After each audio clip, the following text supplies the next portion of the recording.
Hi everyone, hope you are using tricks and techniques shared on this channel. क्योंकि हमारी life में जहाँ भी हम हैं अभी 90% of the part is of subconscious mind, only 10% part is played by conscious mind. So let's learn to use more of subconscious mind. और hope करता हूँ कि आपने मेरा चैनल सब्सक्राइब किया होगा और बेल आइकन दबाया होगा, क्योंकि अगले आने वाले 3 हफ्तों में मैं बहुत ही important subconscious mind day to day routine में काम आने वाली टेक्निक्स आपके साथ शेयर करने वाला हूँ. और सब्सक्रिप्शन की कोई कॉस्ट नहीं है, it's free of cost. It's convenient to you that you are going to receive my videos whenever I launch them. Today I am going to talk about decision making. In fact, I am going to talk about how to take a perfect decision. जब decision की बात आती है तो choices सामने होती है और उसमें से डिसाइड करना होता है. But think for a minute कि आपकी लाइफ में चॉइसेस नहीं हैं, सिर्फ एक जैसी चीज़ें हैं.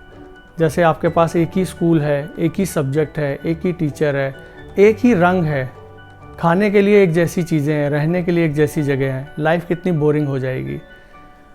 सो human beings are always having a choices. This life is all about choices.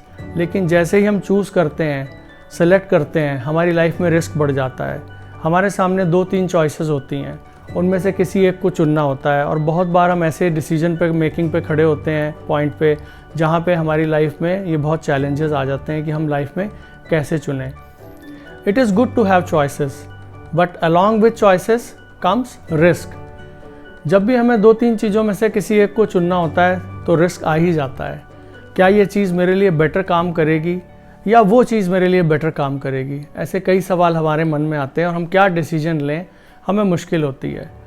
अगर हम किसी बिज़नेस में हमें कोई चॉइस करनी है कि हमें ये काम करना है या नहीं करना है, हमें ये टेंडर करना है या नहीं करना है, सो हमारे पास चॉइस होती है, रिस्क इन्वॉल्व होते हैं. ऐसे ही हमारे पास जॉब में अगर हम होते हैं तो हमने एक कंपनी छोड़ के दूसरी कंपनी को ज्वाइन करना है, ज़्यादा सैलरी भी मिल रही है, बट फिर भी माइंड में क्वेश्चन आता है कि हम ये डिसीजन लें या ना लें. मैरिज प्रपोज़ल के टाइम में सिचुएशन आती है, चॉइसेस आती हैं, कहाँ डिसीजन लिया जाए. सब्जेक्ट चुनने होते हैं स्टूडेंट लाइफ में, बहुत ज़्यादा दिक्कत आती है, किस स्ट्रीम में जाएं, किस में ना जाएं. ये सारे डिसीजन जब हमें लेने पड़ते हैं और लाइफ में क्रॉस रोड्स पे हम खड़े होते हैं तो हमें ये दिक्कतें आती ही आती हैं. और हम डिसीजन कैसे लें?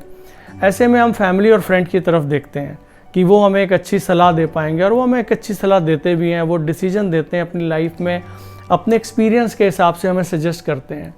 बट वो सभी हमें अपने कॉन्शियस माइंड और लॉजिक के हिसाब से सजेशन देते हैं. वो सजेशन हमारी लाइफ में फिट होगा या नहीं होगा ये कहना बहुत मुश्किल होता है. बट एक सबसे बड़ी पावर जो आपके पास है वो आपका सबकॉन्शियस माइंड है. Do you know that your subconscious mind can peep into the future? You will be surprise to know. Subconscious mind future में क्या होने जा रहा है उस सभी की जानकारी रखता है. इनफैक्ट ये हमारा एक हैबिट माइंड है और इसे पता होता है कि हमारी लाइफ में कौन सी चीज़ें हमें सूट करेंगी और कौन सी चीज़ें नहीं करेंगी. So that is the power of your subconscious mind. हम अपनी डे टू डे ज़िंदगी में कॉन्शियस माइंड में जब डिसीजन लेते हैं तो इतना ज़्यादा नॉइज़ होता है और इतनी ज़्यादा हलचल होती है आज डे टू डे एक्टिविटी के अंदर कि हम गट फीलिंग, हंचेस को मिस कर जाते हैं. और जब हम इन चीज़ों को मिस कर जाते हैं तो हम सही डिसीजन लेने में मुश्किल होती है हमें, और हम गलतियाँ करते हैं. और गलत डिसीजन जो है हमारी लाइफ में अपसाइड डाउन चेंजेस ला सकता है. So today I am going to talk about कि हम कैसे सबकॉन्शियस माइंड की हेल्प से एक परफेक्ट डिसीजन लें, सो दैट आपके लिए वो सजेशन, वो सॉल्यूशन फ्रूटफुल हो, वो कोई प्रॉब्लम ना लेके आए और आपकी ज़िंदगी में आगे स्मूथ चलती रहे. So I am going to talk about the perfect decision technique. It has 3 steps. The first step is define a prayer. You need to define a prayer in which you are going to acknowledge the power of subconscious mind, and you need to ask your subconscious mind to reveal the decision for me, and you need to feel the gratitude for your subconscious mind. So prayer goes like this: the infinite intelligence of my subconscious mind knows that what is best for me. It always reveals to me the right decision which blesses me and all concerned. I give thanks for the answer I will come to know. Now step 2 is when to do it. Now you have a prayer. अब आपने ये prayer को बोलना कब है? वैसे तो आप इसको दिन में कभी भी और कितनी भी बार बोल सकते हैं, but the best time is to say this prayer is before sleep. When you are going to bed, in last thing you need to do is to say this prayer. Start just 5 minutes before you are going to sleep as a lullaby.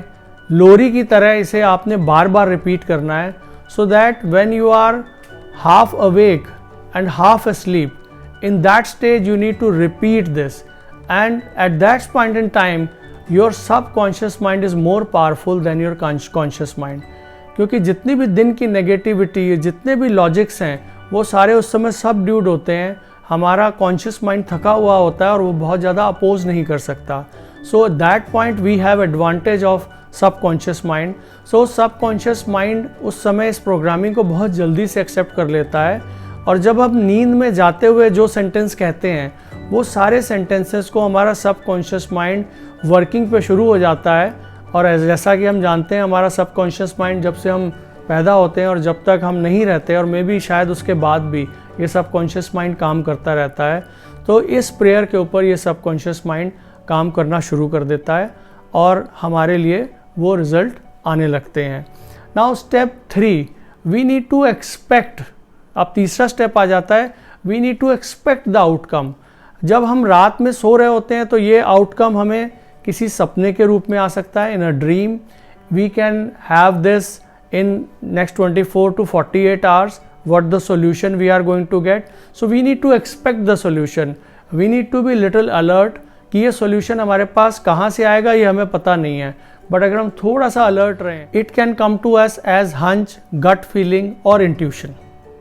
आपको बिना किसी reason के feeling आ सकती है कि ये काम मैंने नहीं करना है या मैंने ये वाली चॉइस लेनी है. You need to follow that, और जब एक बार आप फॉलो करते हैं तो आपका डिसीजन राइट हो जाता है. So make it a habit to speak to your subconscious mind before you go to sleep. Whatever wish you have, whatever demand, desire you have, it can be fulfilled. You need to just give command to your subconscious mind, and that is what the best time is. No matter what is your requirement, it will be fulfilled for sure. I am sure with the help of this technique, you will always take a perfect decision. God bless.